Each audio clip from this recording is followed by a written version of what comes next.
call Sue. I mean, I'll be happy to contact Mike and say Potter House needs help. Yeah, and I would copy Chris Bertoni Okay. as well. Okay. Good thinking. And Steve, I don't know if you want to check. There's a couple that are on the phone that maybe give you. Yeah, it's possible. Are any of you who are showing up as iPhone members of the Open Space Rec Committee? We are one card short of a deck here.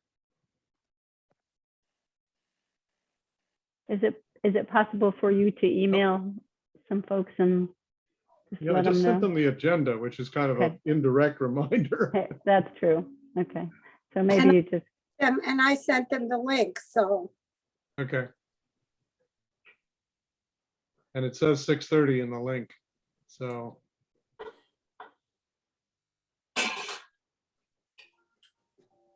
So for anyone waiting online, we're just waiting for a quorum to open the meeting. Yeah. Steve, if you do not get a quorum, certainly the presentation is not something that needs a vote or anything on. Would you suggest that we move forward and share that information, given Yeah, all I these? would think we could make that Do that. available just as we would on the website without convening the meeting. Yeah, okay, but let's hope you get a quorum in the next few minutes. Yes. Yeah. I'm contacting Ellen. Great.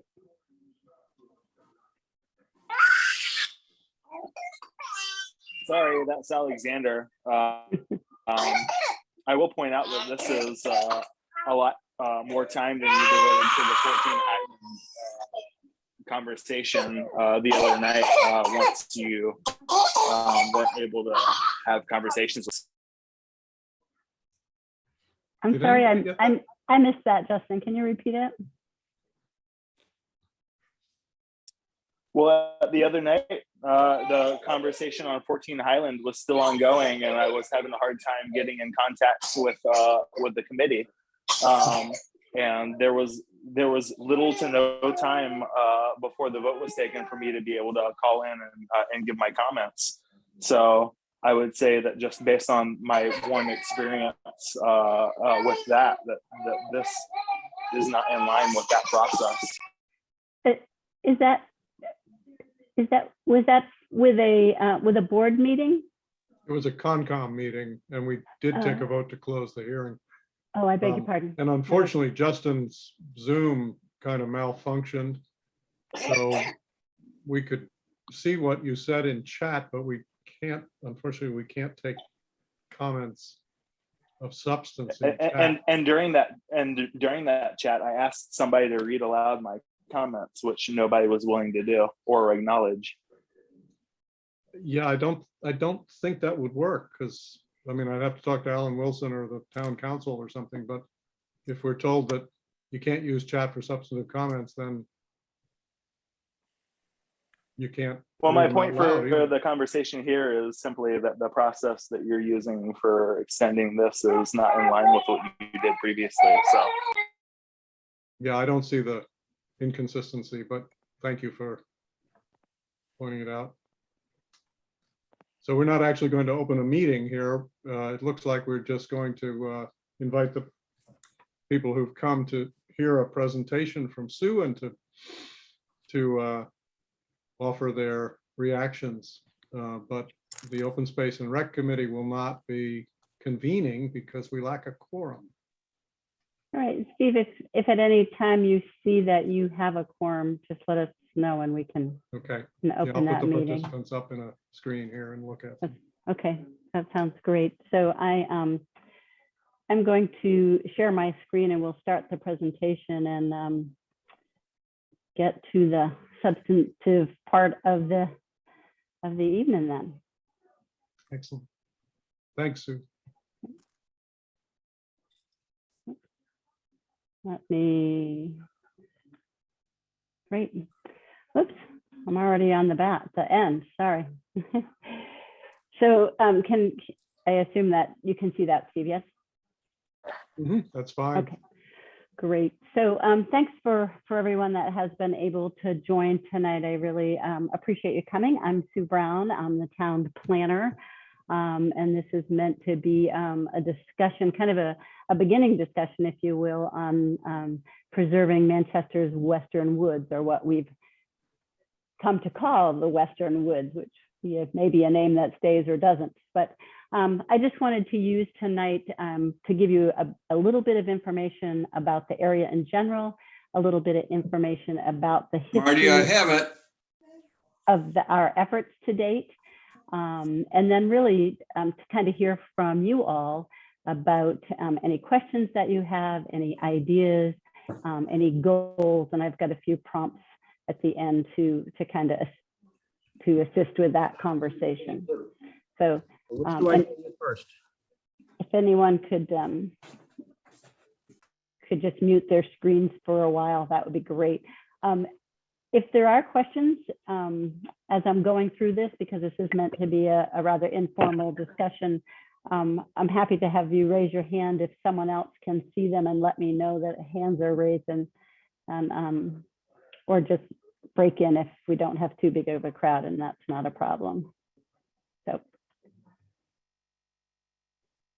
So I'll just start with where the Western Woods are. And I've created these maps, so they're not, you'll see a number of them, so I can try to get my point across.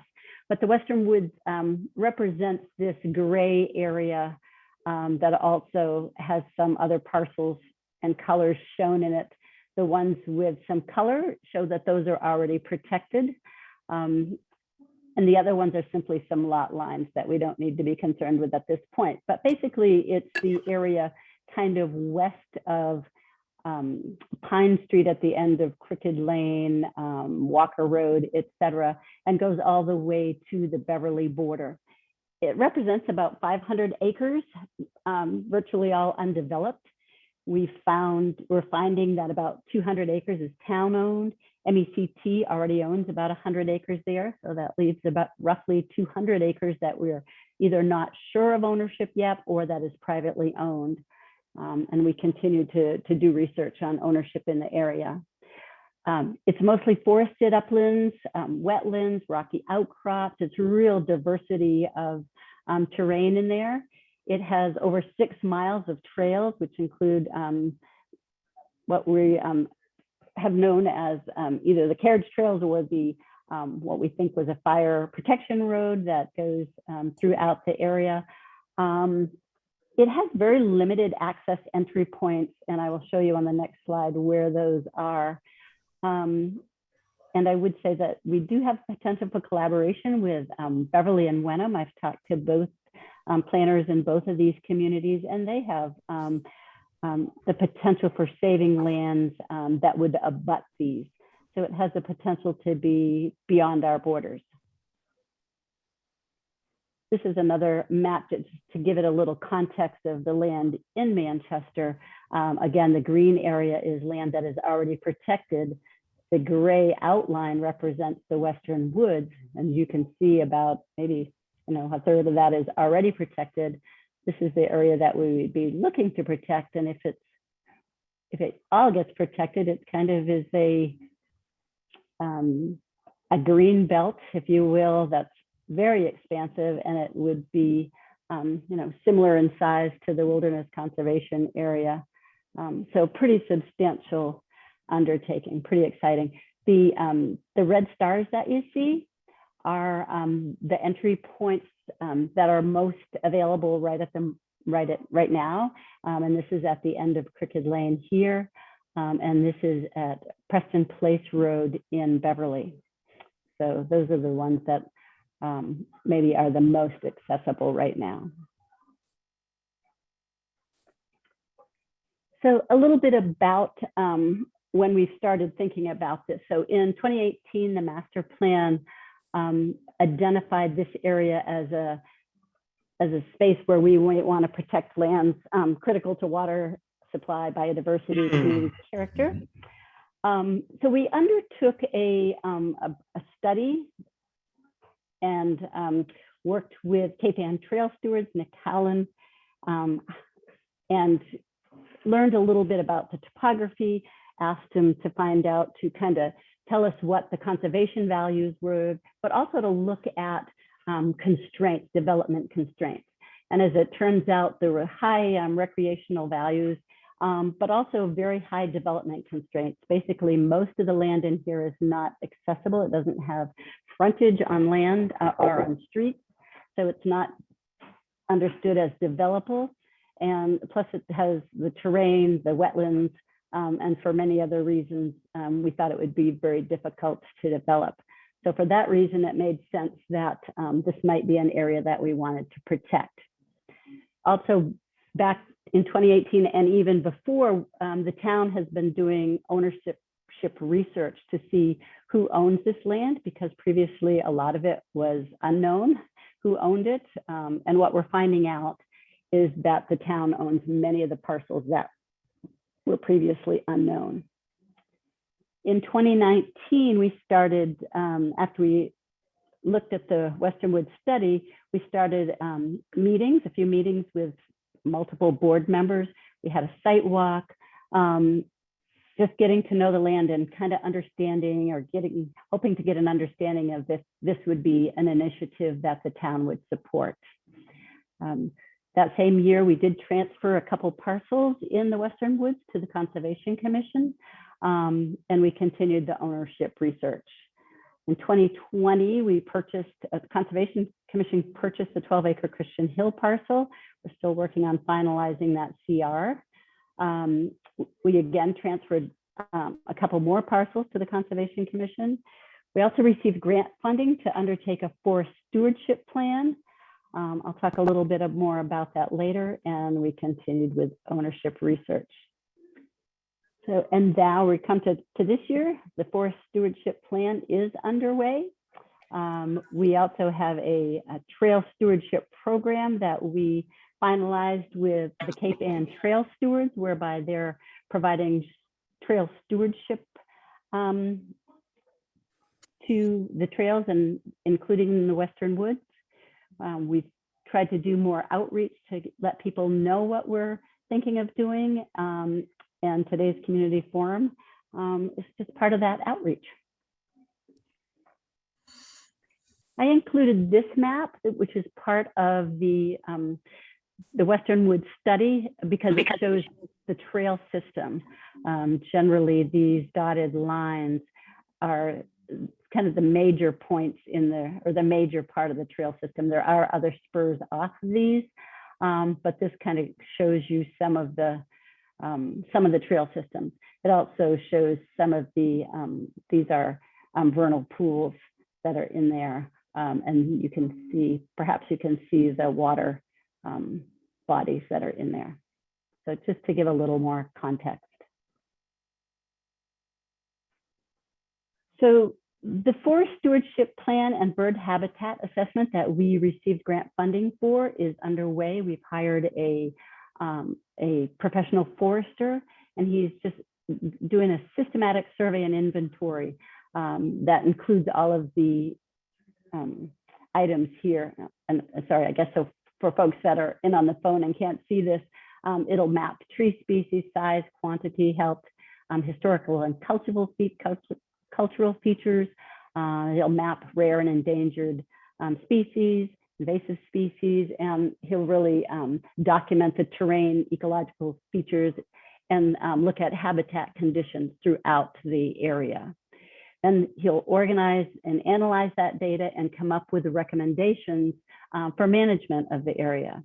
I want, even though the town doesn't own all of this land, and MET has given us permission to perform this study or this assessment on their land, we've also sent out letters to all the private landowners, letting them know that this is just a collection of data, but to contact us if they have any concerns about their property being part of it.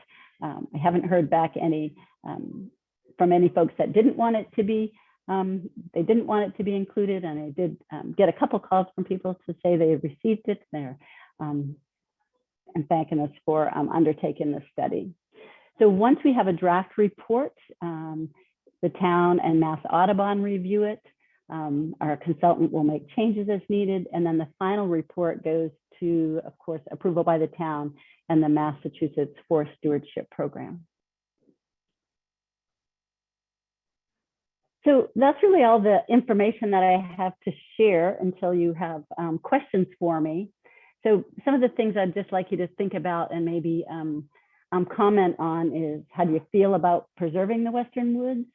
How would you like to see the Western Woods used? Is it important to improve access to the trail system? Is it important to improve or expand the system? I'd be interested to know if you'd support the use of CPA funds to manage the Western Woods and or purchase lands that may become available in the Western Woods. And then also I'm curious if you can think of other folks who should be part of the discussion about the Western Woods. And then I'll go back to complete steps after, but I would like to open it up. So I'm going to stop sharing so I can see you to the extent that you'd like me to, and go from there. So I'd suggest anybody who wants to respond, please click the little button that raises your hand at the bottom of your screen, or if you're on an iPhone, I'm not sure what you can do except holler and hope that we hear you.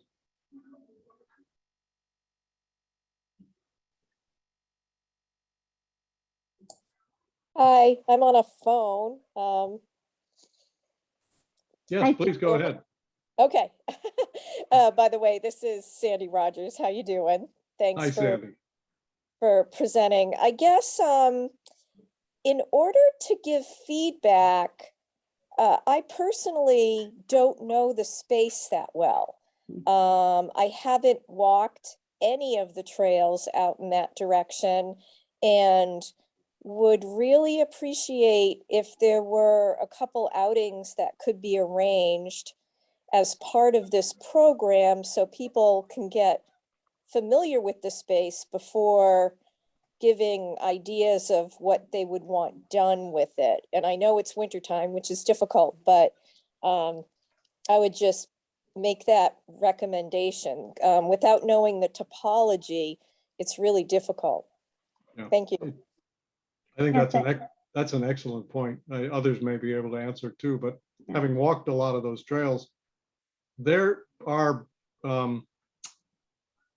features and topography that don't exist elsewhere in Manchester, and in fact are kind of hard to find. Caves, for example, and a genuine little mini gorge. And to that point, it's actually easier to walk up that little gorge in Laurel Glen than it is in the winter than it is most other seasons, because the water that's always there freezes. Ah, okay.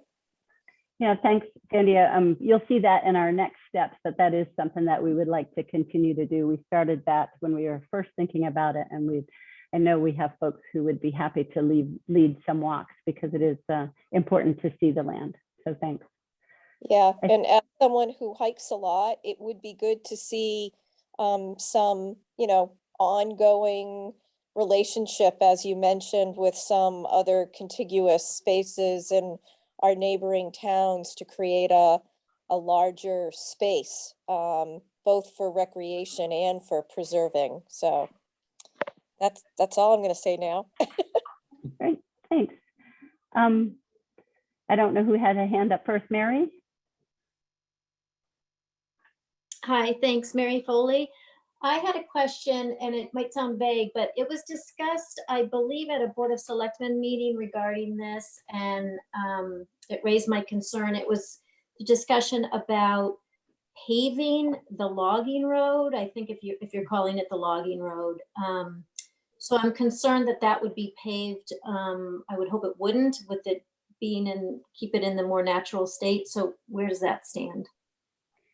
So there's no, and in fact, there's a prohibition on paving as part of the CR.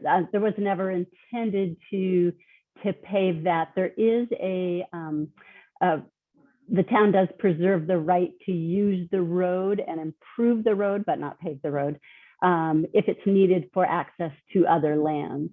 But we don't anticipate, we really anticipate at this time that it would remain a trail and an improved trail at best.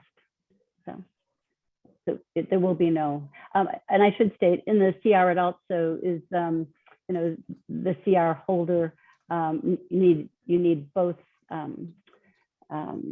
approval by the Conservation Commission, the owner, and the owner of the CR MECT. So I am certain that that would not be forthcoming. Bernadette? Thanks, Mary. Hello, Bernadette Carr, living at 6 Brookwood Road. Been enjoying Western Woods, as you call it. We call it Brookwood, for the entire time that we've been living here.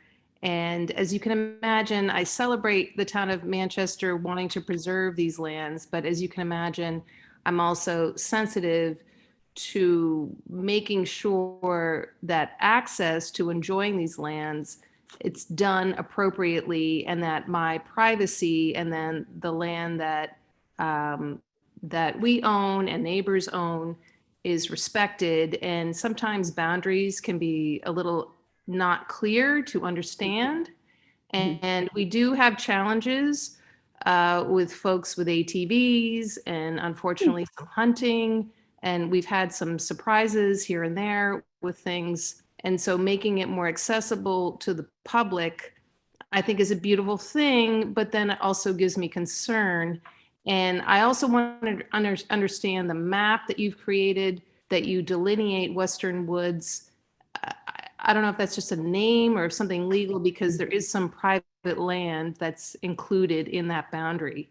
So just a little bit of clarification. And again, I'm very appreciative that you want to preserve this land. We enjoy the wildlife here. That's part of the magic of living here and owning property here. So thank you for caring. Those are my sort of many questions.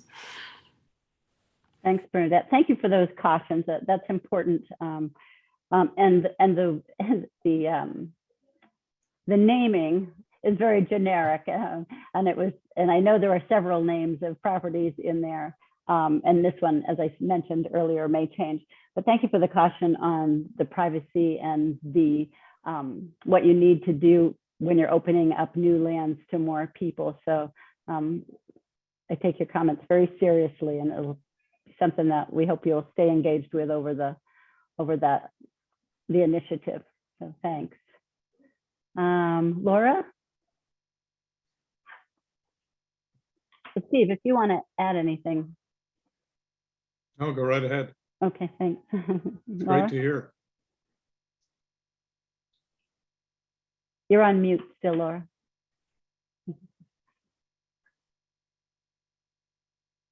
I think you're off mute. Better? Yes. Sorry, I had to switch from one audio source to another. Laura Tenney from 86 Pine Street, here with my husband, Jeff Gannum.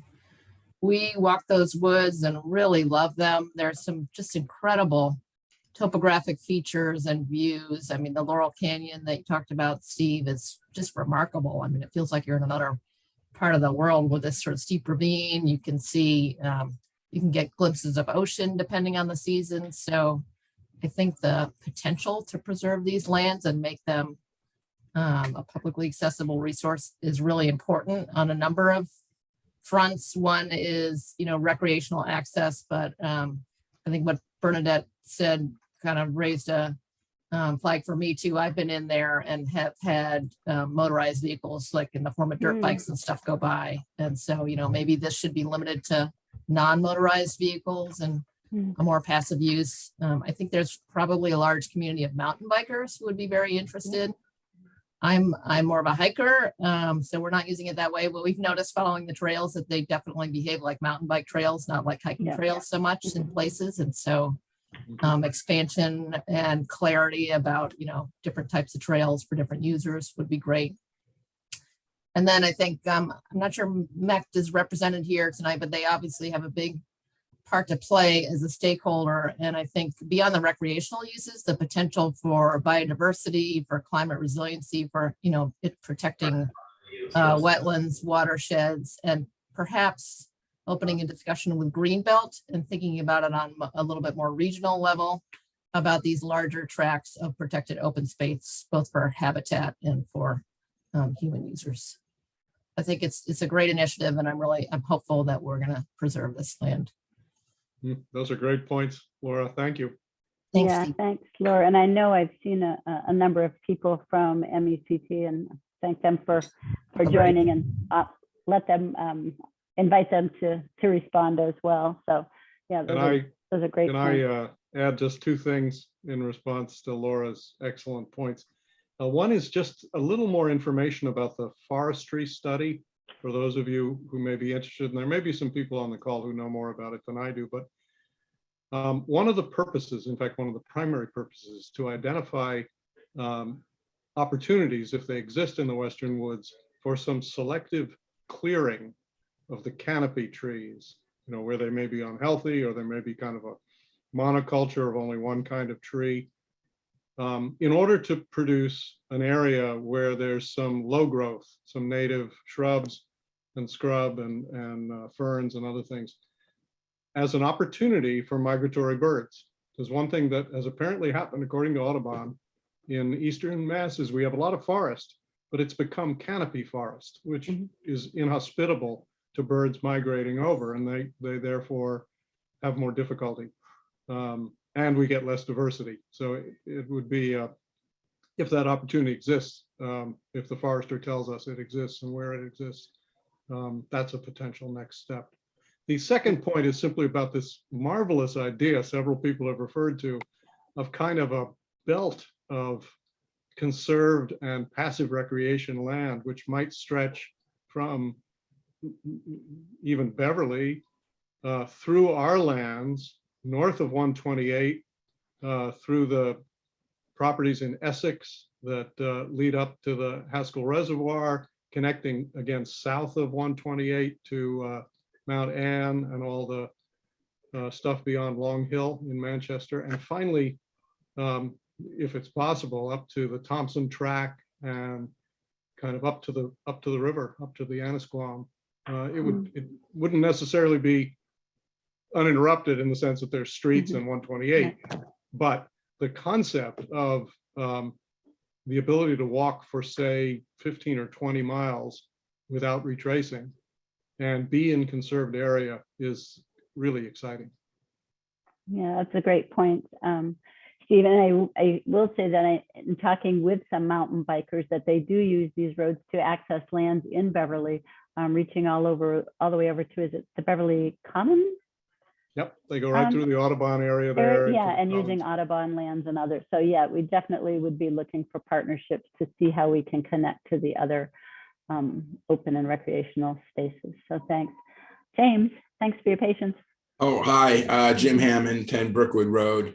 My wife, I think, is on here and she can correct me, but I don't believe I've received anything about the forester and his study. And since we have a lot of land there, I certainly would like to see it. Second, it seems like a huge job for a single forester, and I'm sure there are lots of people who know little bits and bobs about this area, especially on the cultural side of it, that perhaps it would be helpful to make sure there's some avenue for conveying some of these things that might come from people who know more about it. I'm very curious about these woods as a relative newcomer there. We just moved there a year ago, not like some of my neighbors, but Millers have been there forever. But certainly I want to make sure that nothing is missed there. And I think there are some old historical elements. Lastly, I applaud any effort to make this area conservation in one form or another. And it is a great place to walk around. We walk around a lot in there.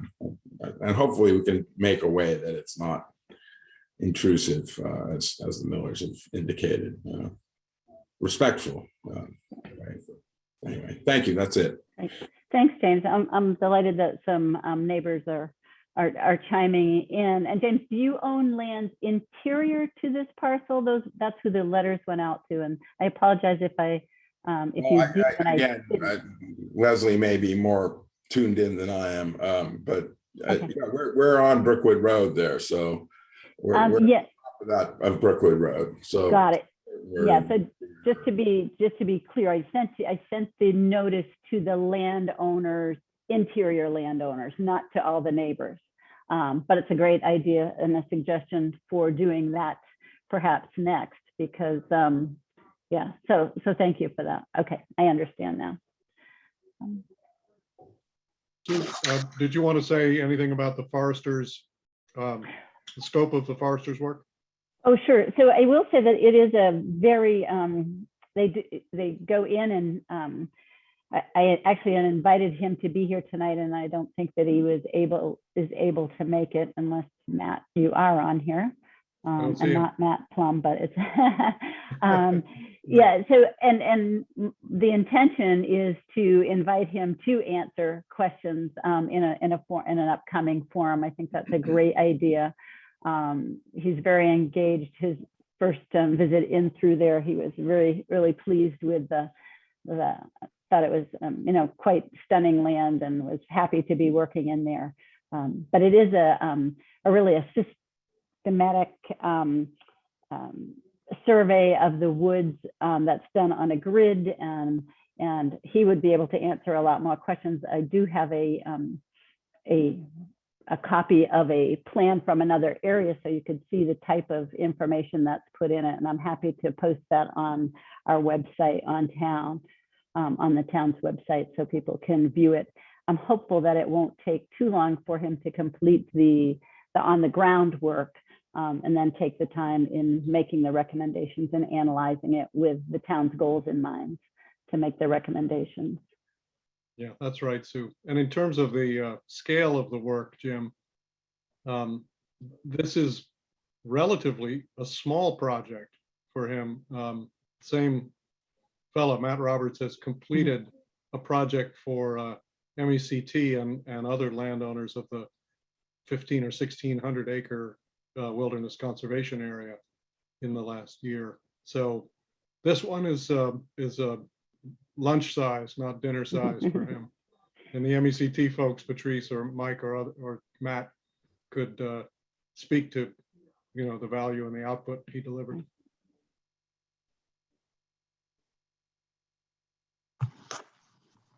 I have a question. I can't seem to raise my hand. Hi, in Ted. Zoom. Hi, Ted. Hi.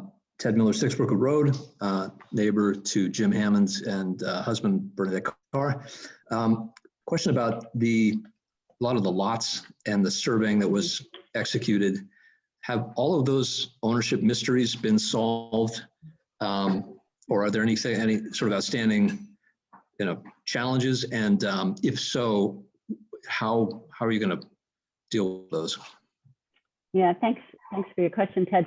So the research that the town has undertaken is primarily deed research. And I would say we knew who owned quite a few of the parcels, but we didn't know where they actually physically were on the ground. And that's the part that we're trying to piece together.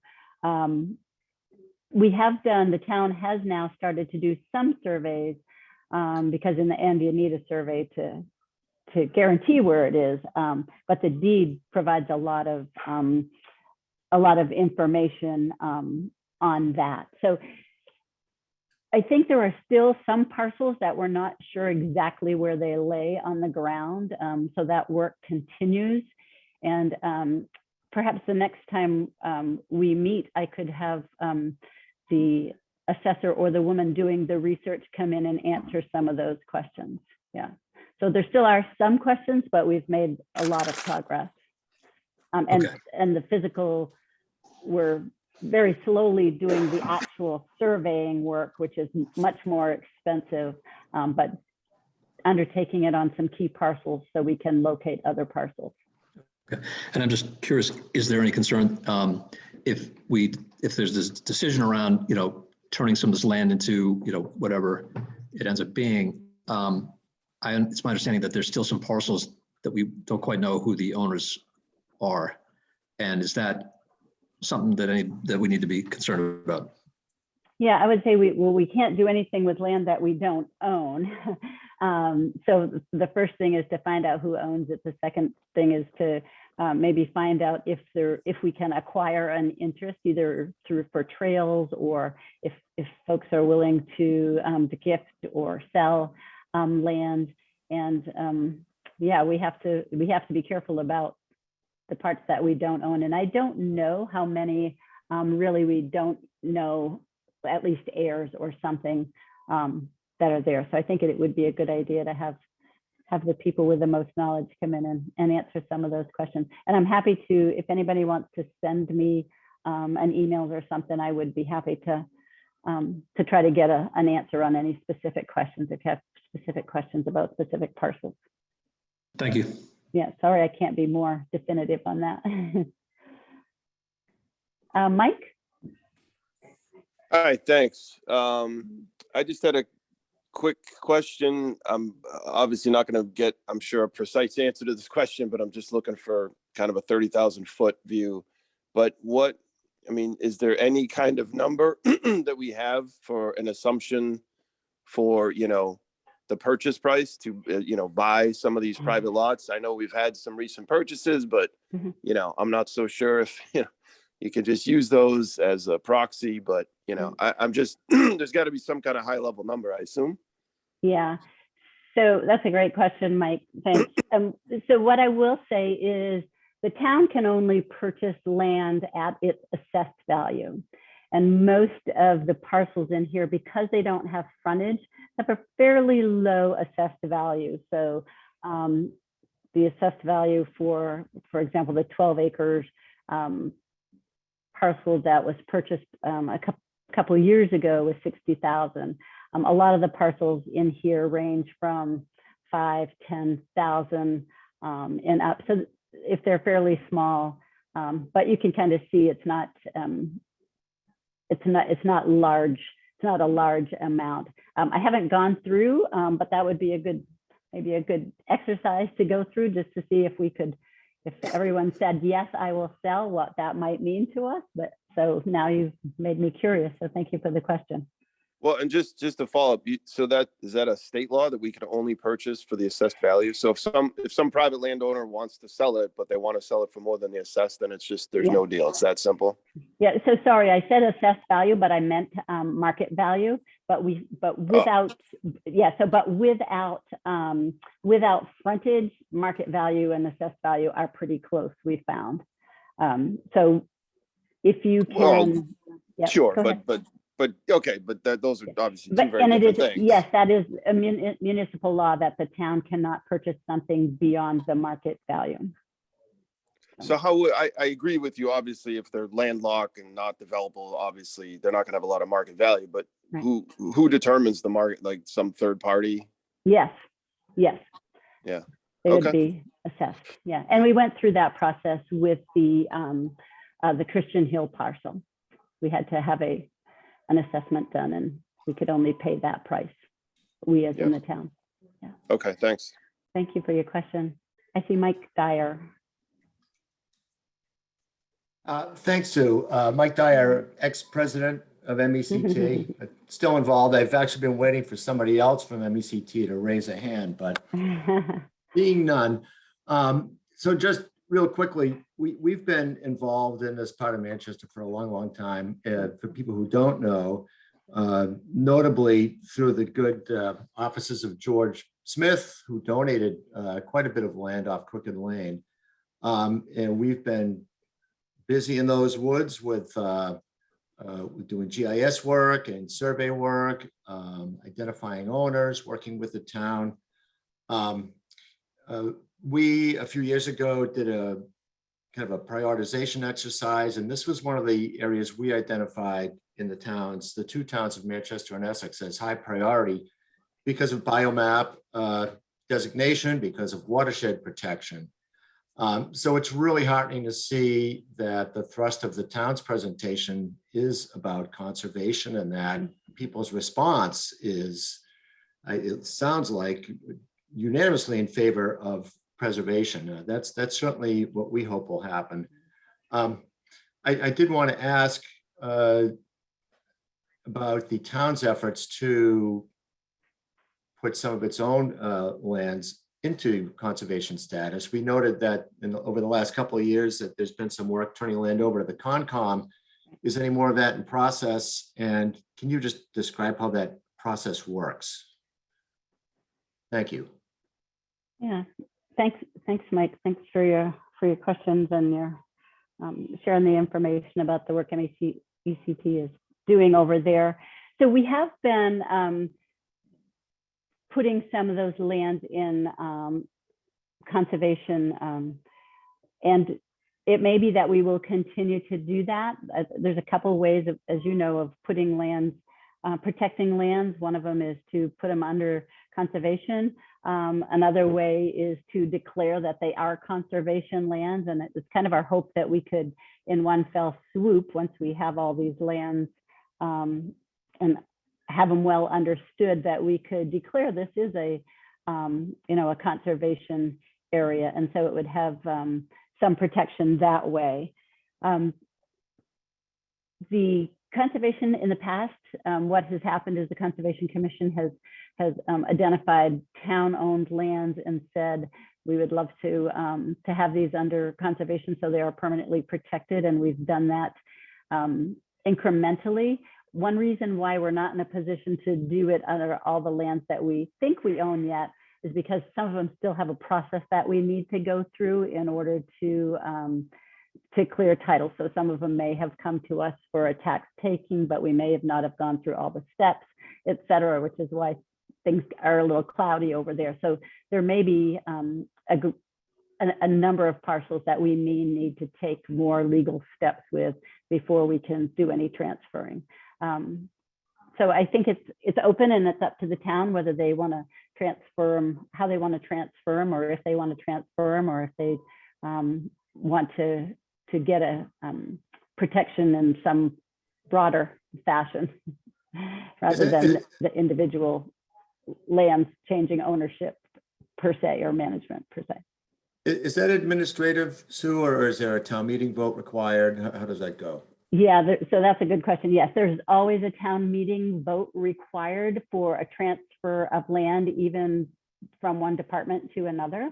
And there's always, the planning board is always asked to make a report and a recommendation on that transfer. So there are a couple required steps before that transfer could happen. Yeah. Okay, thank you. You're welcome. George.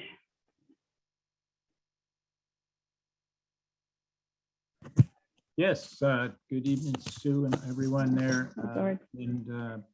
So I just kind of want to amplify a bit on what Mike had just spoken about, but also, first of all, just to acknowledge and recognize, I thought you did, was really pleased with the way that you did the introduction of this topic here.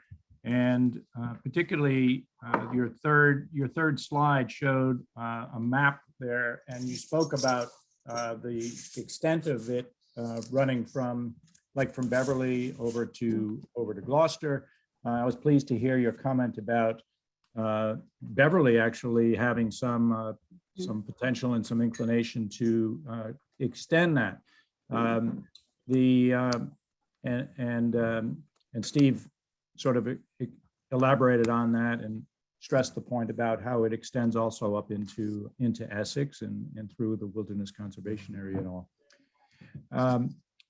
So a number of the people that have been speaking are recognizing I would say the recreational aspects of that area.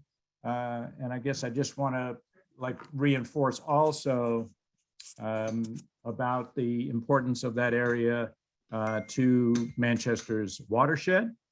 So that's another dimension and another, I think, strong motivator for the town's initiative. And I think the extent of contiguous land is also really important because for many species, having an extent of contiguous land is very important for maintaining biodiversity. So I think it's good to sort of recognize those kinds of various things. You know, just sort of following on Mike's comment, just to note, just for everyone to realize that while MECT conserves, we've actually just recently tallied, it's actually more than 125 acres in that within that area. And we do continue to work in that direction. And I think it's what MECT is doing, I think is very complementary to what the town's initiative is here. So we will continue on. Thank you. Thanks, George. Yeah, we really see this as a partnership. Whoever owns the land there, whether it's MECT, Greenbelt owns a few parcels, the town, others. We welcome anybody to join in.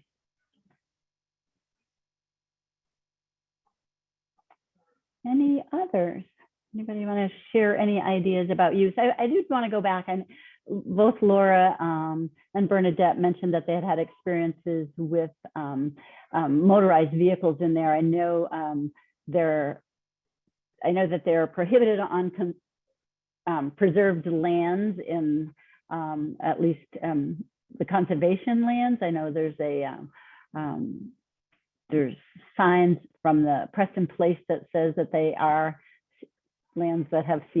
I think typically they're prohibited. We do know they get in there. We're hopeful that with the stewardship program that they might identify those, and we can kind of understand how we might manage the lands that we do have control over. So I just wanted to say it's not the intent to make it open to motorized vehicles at this time. But I do think that it is well used by mountain bikers.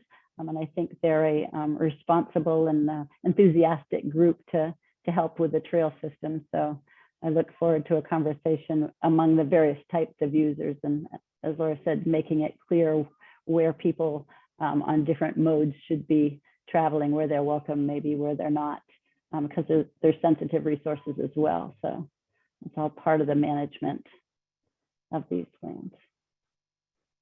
Oh, I didn't check the chat. I'll do that. Yeah, thanks. I don't see any questions there. Are there any other questions or ideas people want to share? Sue, I'll toss out a couple of things that came up in the course of those meetings almost 2 years ago, Thanks, Steve. which Eli Bowling kicked off. One of them, a number of them were about how this might be used. And obviously people who like to hike, who haven't discovered it, probably just need some new blazes and a couple of trail signs, and they're all good to go. But the question was, could we make it accessible for people who, maybe are less accustomed and even timid about going in the woods? Say people who are not as mobile and strong, but nonetheless want to get in the woods. So we looked at, for instance, the end of Crooked Lane and the carriage road that continues straight on from that with a gate across it. It's wide, the slope is fairly shallow, it's easy to walk up and down.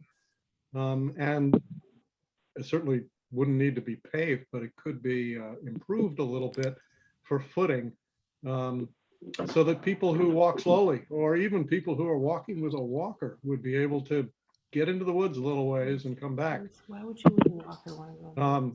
I'm not sure that's an idea that, just looks good on paper, or whether people would actually like it. So I toss it out there so that anybody who has a reaction or wants to think about it could let us know. Because it's a different audience than what we think of is typically who wants to use woods and go forage, do a little bushwhacking to get to the gorge and Laurel Glen. And You're bushwhacking. yeah, it's quite exciting. But there's also this other audience of kids in strollers and folks who walk slower. Steve, Yes. can you hear me okay? I managed to kick myself off, so I'm hopefully back on. This is Jessica Limoff. I think that idea would take a lot of work. I go in from the end of Crooked Lane, usually the trails, and even going in on that carriage road, that first section when you go up it is a fairly gentle grade, but there's lots of rocks and lots of water. I know I know what you're going to say. It is kind of a waterworks trail. Yeah, so I think it'd be tricky, but it would be neat if you could do it. But I also just wanted to say, as far as I've never actually encountered motorized vehicles in there. And I would say last year I was hiking it 3 to 4 times a week, easy. And I think the carriage trail would be probably the only part they really could do, because a lot of the interior trails are pretty narrow. And I guess I also just wanted to give a shout out to the mountain bikers, who I think are incredibly respectful of the trails. And there's lots of times where we went out there, maybe 2 days after a windstorm and a tree's down that wasn't down, 2 days prior, and the mountain bikers had already kind of cut through it and made the trail accessible. So I think that everything I've seen is a lot of respect for that trail system. I've never seen poop bags left behind or anything like that. So, yeah. Nice. Thanks, Jessica. Bernadette, you had another comment? You'll need to unmute. Bernadette, please unmute. How frustrating. Can you? We still can't hear you, Bernadette. There you go. Is that one? I apologize. My husband and I have dueling laptops, and we're trying to manage feedback. No apologies needed. So I will say I've had a different experience with bikes and with ATVs and with hunting. And I will say it's been unfortunate for me when I have enjoyed walking the fire trails or fire roads, if you will, through what you now call Western Woods. And I unfortunately have seen a lot of slow growth native plant life damaged by bikes, by ATVs. I have seen sort of, I don't know what you call it, sort of, places where hunters will sort of make a roost, if you will, to be hunting illegally. And it is a bit unfortunate, because it's sort of a gray area, whether it's private land or, again, this conservation land, but regardless, that stuff should not be happening. So I'm having a very opposite experience from what some other people have been experiencing off of the carriage road.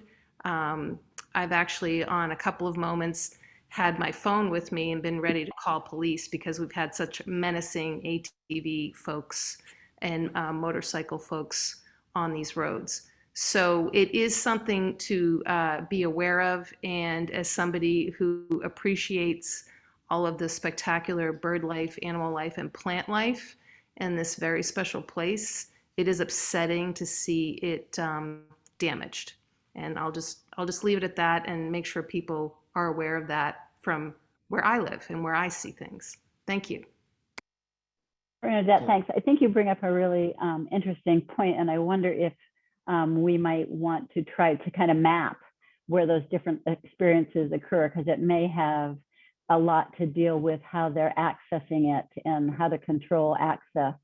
I do know that there is a kind of an area up in the northwest corner that is rather inviting to ATVs. It's a gravel extraction or a place, and I know it's obvious that I don't know at what time, but it's obvious that it's been used for that. So I do think mapping those experiences might provide us with some good information. So maybe we can kind of get together and do that at some point. Yep, excellent point. Hi, this is Sandy again. I'm on the phone, so it's hard to know how to raise my hand on this. Just a couple things. One would be when you're doing the assessment going forward, if there is a likelihood of being recreational access, to consider parking and access points as part of, that might be down the road a bit after you've done a lot of assessing, but what would be viable? Because I know that other trails, it's very difficult for people to get to because there's no place to park and, you know, have group walks or anything like that. And the second, along with the idea of getting some walks together for people to see the space, has any drone effort been put in place to sort of view what we're looking at?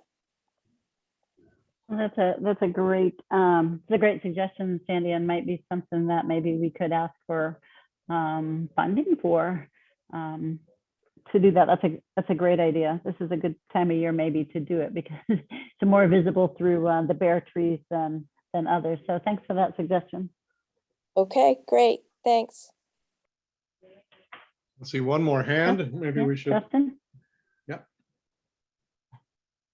Two hands. Go ahead, Justin. Hey there, can you hear me? Yes. Thanks. So I totally support this. I live in the Western area and recently here in Manchester, directly adjacent to these woods, but lived in Beverly Farms right across the line for the last 5 years and have enjoyed those trails for virtually the entire time. So we certainly would support the conservation in this particular area. You know, just sort of echoing some of the other thoughts here. You know, I think obviously the more accessibility and the more people will come to these areas, the more variety of kinds of behaviors you might expect there. And so, you know, I think, you know, just in terms of like introducing this to kind of like some kind of like regional network versus like a local network initially, figuring out what you're dealing with, and then, you know, sort of like expanding that versus like going, you know, like directly like all in the water at once might make the most sense. But I'm sure that you've had some experience there and can bring that to, you know, sort of like whatever rollout you're doing. I did have a question about how the land is acquired. Some of the other participants had asked about, you know, how the land is transferred, et cetera, and what the process was. I'm curious, when you acquire these lands that you're potentially interested in acquiring to create this Western Woods, you know, is there a particular pot of money or commission within Manchester that you can go ahead and acquire it into that would you know, preclude your need to then you know, transfer the lands into something else? It seems like it would save some steps, and also you know, it could lend some more support, assuming that whatever pot of land you're acquiring into would be conservation land. I'm thinking here of maybe a situation where it gets acquired into some sort of general fund and then it is not then voted into conservation land, and people who support this project like myself might be less likely to then support subsequent acquisitions because of, you know, an inability to transfer these properties into you know, a conservation type area. Thanks, Justin. That's a great point. So the CPC funds are funds that the town can vote to approve to acquire parks and open space. There are also state funds for acquisition of open space. In either of those cases, those would be required to be conservation lands. They don't go into a general town a fund. They would have a conservation restriction on them and be preserved that way. So that's a great question. The ones that we're kind of have been transferring to conservation in the past, it's ones that the town had already acquired. However, they might have acquired them in the past through, a taking or non-payment of taxes. Those types of lands just go to the general fund, and then there's a transfer needed. So, thank you for your question. I hope that answers some of that. It does, and just to sort of follow up on that. So, like, let's assume for a second, because when we bought our house here, they had to go back to like 1700s type deed documents to cover some of the easements, etc.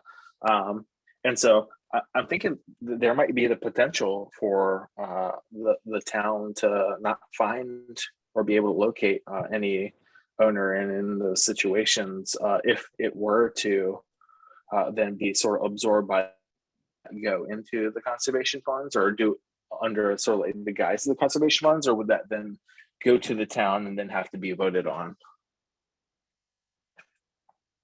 So if I understand your question, I think if the town purchases the land as conservation land, and that's either through using their own funds, through CPC funds, getting state grants, they would automatically go to into conservation and be protected. So it's the other parcels that are already owned that need to go through an extra process.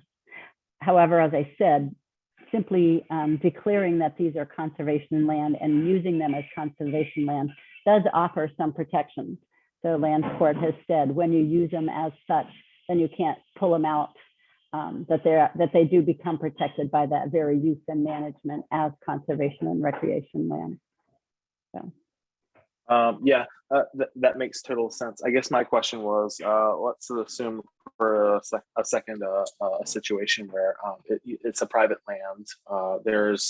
You can't locate a survivor, to be blunt, and obviously those are taxable lands. You're not able to recover taxes, so you were able to then absorb it because of failure to pay taxes. Does that go into the conservation pool, or does that go to the town? And in those cases, like how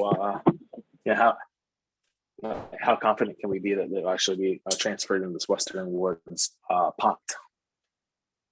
I understand. Okay, so normally those type of lands would go to the town in general, but I think that what the town is saying through its recent efforts is that it really sees this land as important for conservation and recreation. So while there's no guarantee that that's what would happen, but there's just such there's so many development constraints, and I think there's such a strong desire to preserve these lands that I think that's the direction that we're moving in.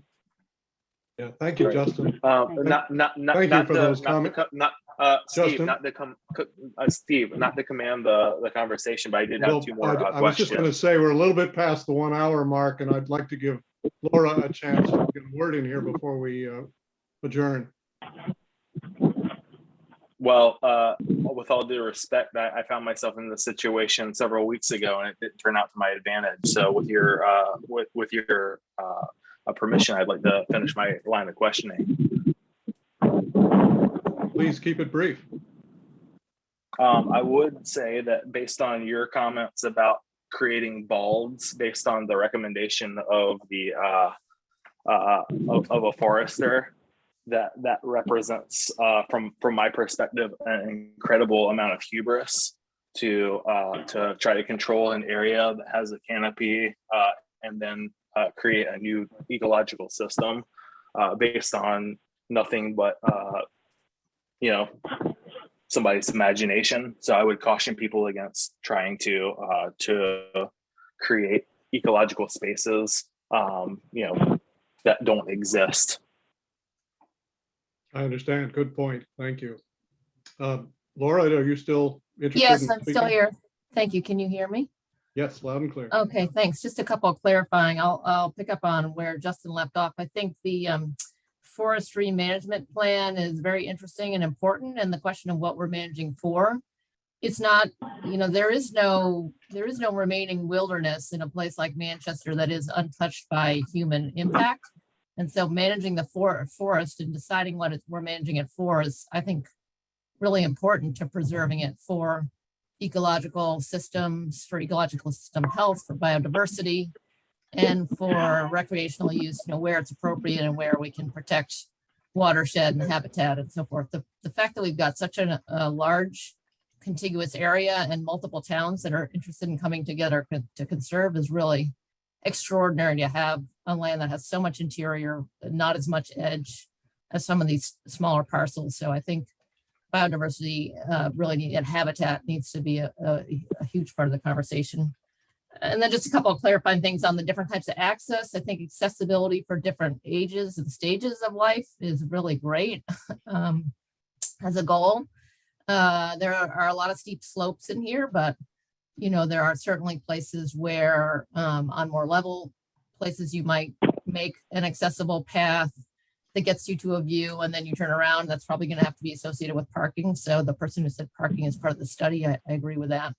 But I think of the boardwalk on the rest of the MEC trails. That's a really wonderful resource for. I've taken my 95-year-old mother walking along that boardwalk, and we kind of get into the wetlands in the swamp, and it's so beautiful. So, and the last thing I wanted to clarify, just in case anybody thought I was speaking poorly of mountain bikers, I think they are. I agree with Jessica. They're a big benefit as trail stewards. They take a lot of interest in maintaining trails, and where they differ from hikers is mountain bike trails kind of double back on themselves and they drop off steeply. And so if you're trying to follow a mountain biker trail as a hiker and they're not blazed, really one way or the other, then you kind of get to a lot of dead ends and you circle back and it's easy to get lost. So some clarity and some blazing and some sort of, design of those trail systems, I think would benefit.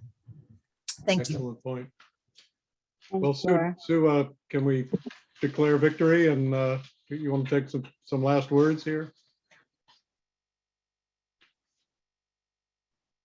You need to unmute, Sue. Sorry. Yeah, yes, I just want to thank everyone for joining us, and I want to just share my last screen that just, I don't have to talk a lot, but just show people what the next steps are. And I just want people to take from this is that this is kind of the beginning conversation, and would really like to extend it through to implementation if we're lucky enough for it to go that way. So let me see. Just, oh, no, this one. Whoop. Sorry.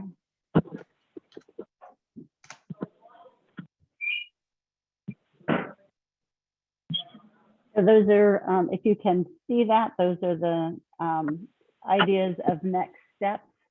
And we can continue our discussion at another meeting. Thank you all for coming.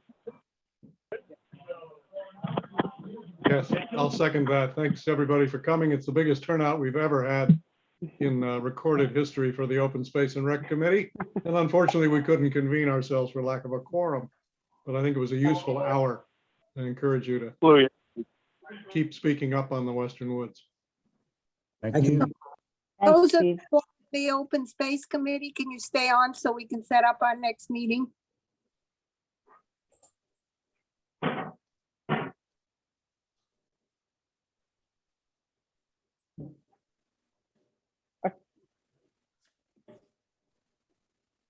Hi, Olga. Do you want to do that by email, or do you want to choose a date? No, I think we should choose a date. Yeah, let's at least put a pencil mark in the calendar somewhere. All right. Always helps. Anyone here that's on the phone, a member whose name is not there, a member of Open Space? We asked before. I kind of like HAL 9000. That might be a member. That could be Curtis. Curtis, if you're there, tell us. All right, so we do 8. That scared him off. All right, so what are you thinking of for the next meeting? It would be good to Like get Monday, updated on all the other things. Monday, January 10. I'm sorry to interrupt. This is Justin Davis again. For this particular issue, will this issue be covered in the next meeting here, or when can we expect this discussed again? That's a good question. Steve, I don't know, Steve or Olga, do you want to keep it as an updated agenda item going forward, or I don't. I think our meeting needs to be on other things, and then maybe 2 or 3 meetings down the road. Yep. I think we'll treat it just for a short update, as we do for other things that we have in process, like parking for Powder House. And Yeah, and the brochure. And so this, we should do a forum type thing and plan it maybe in February or March. Right. So Justin, to keep informed on this particular initiative, feel free to, there's a link on the town's website, and I'll put stuff there. But yeah, I would guess maybe another month or so, but I think some of the walks and things we'll work on getting those ready as well. So. All right. Well, I appreciate this, and I think it's important. We certainly love this area. We live directly adjacent to this set of woods and know it very well. So we would incredibly support this. The only other question I would have, and I'm not asking you to answer it here now, but for next time, just to try to understand more about once these lands are collected and form the Western Woods, or whatever it ultimately is called. Ultimately, who manages that? Whether that's Manchester, whether that's Essex County Trust or whatever it is, or trustees of reservations. We got a lot of great organizations around here. I don't have a bird in the fight, so I don't, or dog in the fight, or whatever the phrase is. But I think it's important to think about, all right, well, who's going to be responsible? I do think that having it outside with an existing organization other than Manchester is important. One that has a track record and can take sort of independent views on how this land is managed. So that's my thinking on it. I do appreciate you sort of humoring me in thinking about this. And I know I spent a lot of time talking, but I do appreciate you sort of taking those ideas into consideration. Thanks, Justin. Sure. All right. Take care. Happy holidays, everybody. Oh, sorry. Happy holidays. Yeah. How about January 10th, Monday? So Thank you. I'm gone from the 9th till the 22nd. That's good to know. So we'd have to make it before Sunday the 9th. So, I mean, there's nothing terribly wrong with Monday the 3rd. It's just 2 days after New Year's. how do you find, since it's just the 3 I'm of us? good. I'm flexible, Olga, so the 3rd works for me. I could do the 3rd. I am out of the country till until the 9th. So, which doesn't mean I can't be replaced. I'm sure we could find someone to step in and take notes, etc. for that. So, but just FYI. Or do we just want to go to the 23rd? Is that a Monday? I think we may want to vote on at least the Water Resource Task Force membership. Yeah. So it'd be a good idea to do it. And maybe we can, with this lead time, we can ask Eva Palmer if she's able to sub for the evening. Okay. Yeah. For the 3rd. Let's try it and see. At least we can get some reaction from Curtis, Helen, Sheila. Yeah. And Steve, we still have an open space, right? So to speak. Do, and Jessica is gone. It's supposed to be somebody from the stream team. Okay. Steve or Olga, are you going to send that out to the rest of your committee, or is it something you want me to do to check on the 10th? I would love it if you did. Thank you. Okay. Yeah, would you do it? I would. Yeah, thank you. And Excellent. remember that Thank you, Sue. it was off. Yeah. And I did want to, I know it's not a meeting, but I was going to send out a notice. We did get conditional approval on the open space plan. There's still some work to do, but at least it's conditional. So Nice. we'll provide that update at the next meeting. And if I'm not available, I'll send something in. And Sue, you're going to send that thing, the deed search to the CPC? Oh, I thought you were doing that. I will send something. No, I thought you were the one that, Good thing we're chatting. Okay. I will send it. There you go. I'll do it tomorrow. thank you. Yes. Okay. And Olga, you didn't raise access to the Western Woods as part of this. It's kind of a complicated subject. Again, I don't want to hold a meeting yet, but Would have triggered a whole reaction, so we're not ready to, it'll be all part of it. Yeah. Yeah. very, very wise, good judgment call. Yes. Okay.